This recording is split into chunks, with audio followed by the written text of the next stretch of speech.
Rivalries are as old as time. Oil versus water. Fire versus water. Breathing versus water.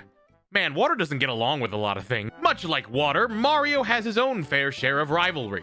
And while the laundry list of foes Mario has faced can wrap around the block, the one we'll be focusing on today is Mario versus Donkey Kong.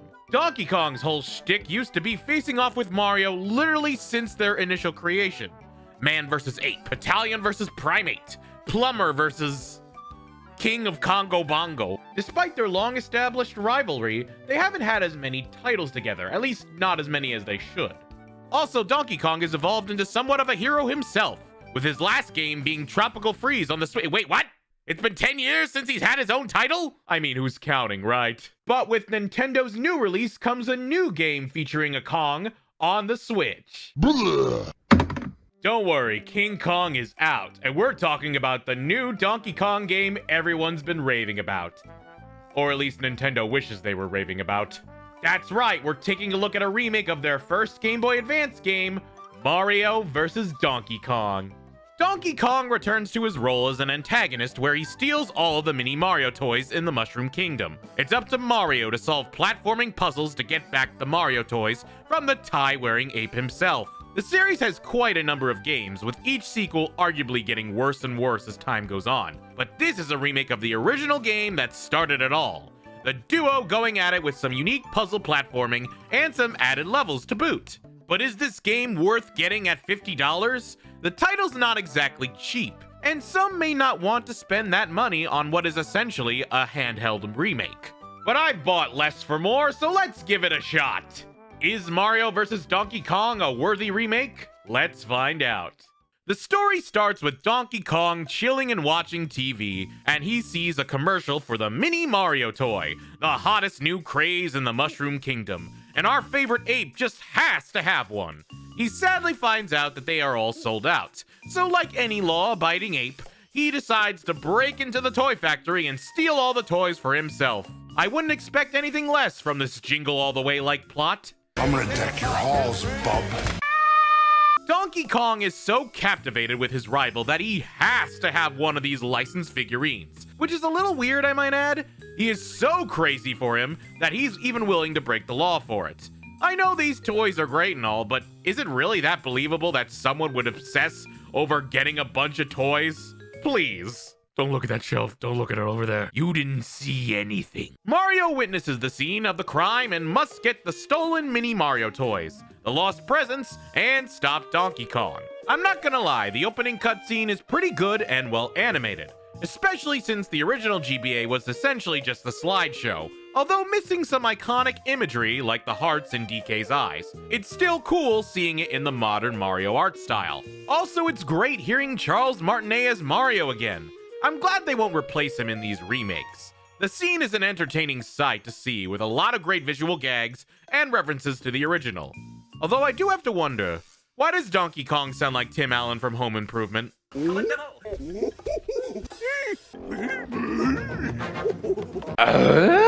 Also, one of the most iconic lines in the whole game where he shouts, "Hey, come back here, you big monkey!" is not in the game. Instead, he just says, "Oh, stop, come back!" That's not nearly as fun. Why did they get rid of it? Is it offensive? Well, maybe, but it's also inaccurate.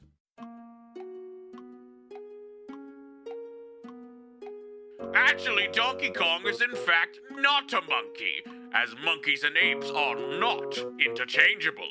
The big differentiating factor is that monkeys have a tail growing out of their bum, while apes do not and have a caboose that is similar to the human race. So therefore, Mario would not call DK a big monkey, and instead, he would call him a damn dirty ape. The levels of Mario vs. Donkey Kong are all comprised of 8 different areas filled with all sorts of puzzles for you to solve, collecting keys to unlock doors, and then collecting the mini Mario toys before the time limit ends.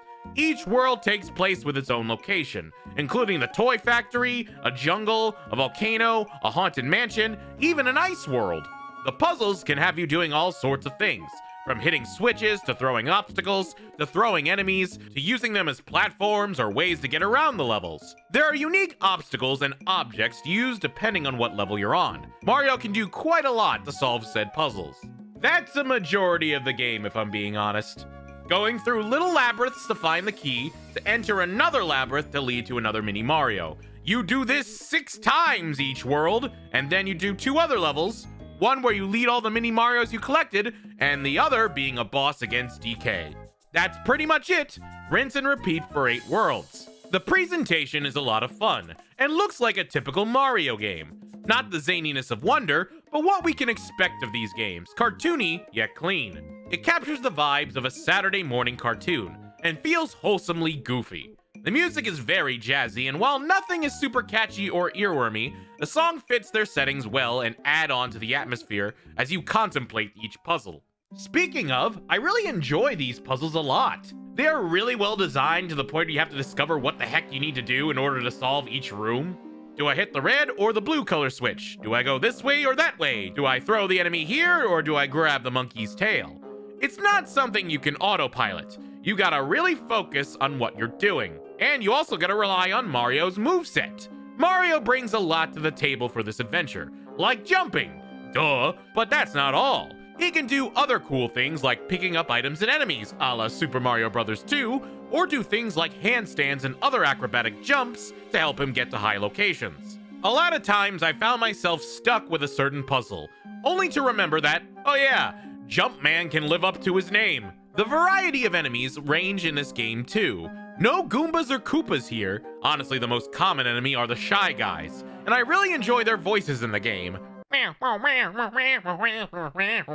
was my imitation of a Shy Guy. Do you like it? Another classic enemy comes with the Bomb-Omb, ready to blow Mario's face up.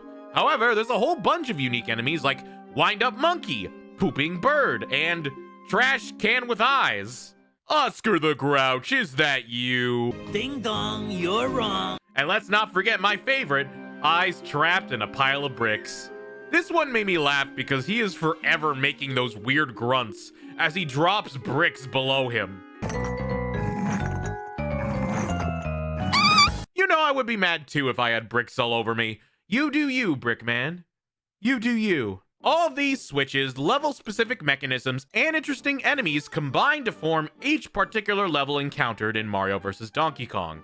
Also, the scale in its difficulty is quite apparent. At first, they start out really easy, so much so it doesn't take much effort to solve them, and 100% each level. But as the worlds go on, the challenge amps up and everything gets a lot harder. They later add timing to the switches, more enemies to get in your way, like the boos in the haunted world, or environmental changes like slippery surfaces in the ice world. Each factor increases the challenge just enough to keep you invested but not overwhelmed. Not to mention, there is a time limit for each level as well, so if you don't do it quick enough, Mario will die and you have to start all over. That said, while I admire the challenge, the later levels can produce a very ragey random. I did not expect to get this frustrated, but some of these levels can just be ridiculous with the amount of trial and error you have to do, especially with the time limit and lives they give you. It's not that it's bad, it's honestly refreshing to see Mario be more challenging, especially in a series that's well known for being easy. It's just you're probably going to want to take a break once in a while. This is not a game I recommend you beat all in one sitting. You can if you want, but I assure you, your brain will be exhausted if you do, and you will be yelling obscenities at the TV. The majority of the levels involve finding the mini Mario toys, but you have a few levels where you can control them too. Well, control them to where they follow you. The closest Mario will ever get to Pikmin, Mario must guide all the Mario toys he finds to a big box, all while making sure they collect the letters T-O-Y. I wonder what that spells. Ah yes, Kong. Like the country game. You guide them to where they need to go, even if that means you have to go up a level while they go down one. Again, it can be very amusing and tough, especially if you want to keep all the mini Mario toys alive. Alive? Are they alive? Does the mini Mario toy have a soul in those beady eyes? I have so many questions. These puzzles can be very rewarding to complete, especially if you get all the mini Mario toys where they're supposed to go. At the same time, it can still be annoying, especially because for some reason, if the mini Marios can't see you, they'll keep shouting for you. Picture how Luigi shouts for Mario in Luigi's Mansion, only high pitch and a lot more voices yelling at you.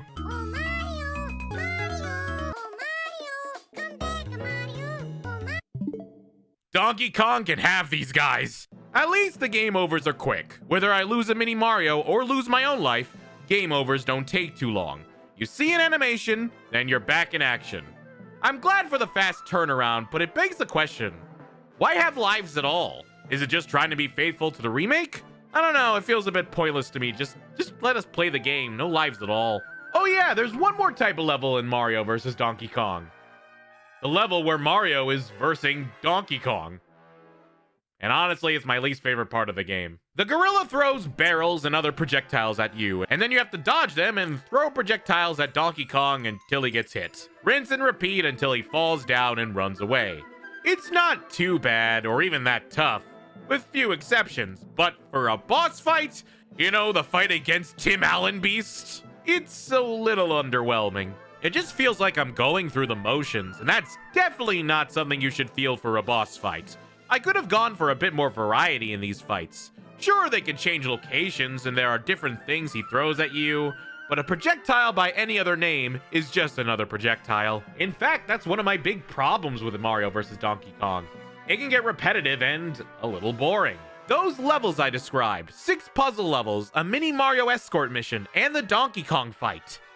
That's it? Even with the bonus worlds, 2 extra worlds that weren't in the GBA game, it still can get very stale. On one hand, yeah, what do you expect? It's a remake of a GBA game. They couldn't make the original that complicated either, but on the other hand, this is a remake of a GBA game for $50. So it stinks that even with the 2 extra levels, it can be a high price to pay for what you get, whether you play classic or casual. Oh yeah, there is a casual mode, just in case classic is a bit too hard for you. And while it is different, it does have its drawbacks too. The classic has a timer and you die in one hit and all the things we talked about. The casual mode has mid-level checkpoints. The time limit is completely axed, and if you get hit, you go into a bubble and go back to the nearest checkpoint. I do like the option, as I probably would not have gotten as far as I did without it. But just because it's casual doesn't mean it's not difficult. Like, yes, it is easier, but if you get hit, you have to ride the bubble back to the checkpoint. And it is not a quick drop. Mario is riding that bubble like a leisurely ride in Small World at Disney. Why is it so slow? Couldn't they have made it a bit faster? It feels like the game is punishing me for wanting an easier experience. But other than that, casual mode is still pretty good. And like I said, I wouldn't have gotten past the game otherwise. These puzzles kept getting harder, even on easy mode. These last levels can be especially evil. Some of the challenges in these are just extremely tight and have you doing an insane amount of jumping, button mashing, and tail climbing. I found myself getting mad at this game and I wanted to quit at many points. I jumped, climbed, got the keys, and collected the mini-me's. Eventually, I caught up with Mr. Kong himself and hit him with a giant barrel. Then he fell off a building.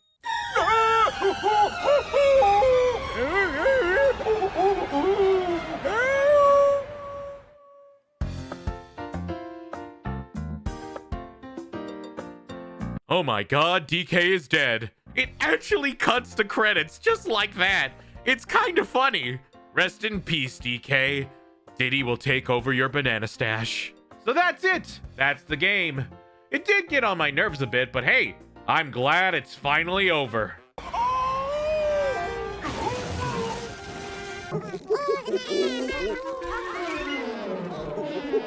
Hey! Stop! Stop!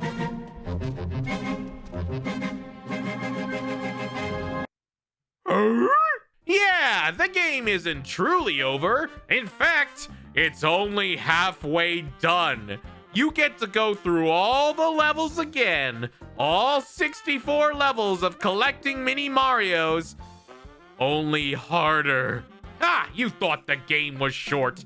If you want to beat this game, you got a long way to go. No. I've had my fill with this game, thank you. So what are my thoughts on Mario vs. Donkey Kong? It's a good game to play, but I don't think it's for everyone to beat. There is a lot of good things going for Mario vs. DK. The presentation is nice, the puzzles are well thought out, and the music is fun. This remake is really well done. However, the difficulty near the end can turn a lot of people off. And while one can be satisfied with playing the game, one might also be too frustrated to finish it. If you like challenging puzzles and a nice nod of nostalgia, give Mario vs. Donkey Kong a shot. You will get your money's worth, but only if you really like puzzles. Even so, you may want to wait for a sale or price drop, as $50 is a lot for a remake of the Game Boy Advance game. Again, it's not bad, far from it. There's a lot I really enjoyed, but this game just wasn't for me. If you like Mario games and unique problem-solving dungeons, Mario vs. Donkey Kong is a great game to toy with. Now, if you'll excuse me, I'm off to put some ape repellent on my amiibo toys. Hey, what are you doing over here? Thank you so much for watching all the way to the end of the video. If you like what you saw, hit the like button and be sure to leave a comment. It really does help me out. Special thanks to these amazing people for helping me with the video. I couldn't have done it without all of you. Also, an extra special thanks to my Patreon patrons, including Mantle Ferox and Savacom. You help make every video possible and you all mean so much to me. If you'd like to join our Patreon, the link is in the description below, along with my Twitch and Instagram. Thank you so much for watching, and I'll see you all in the next video. Have a good night!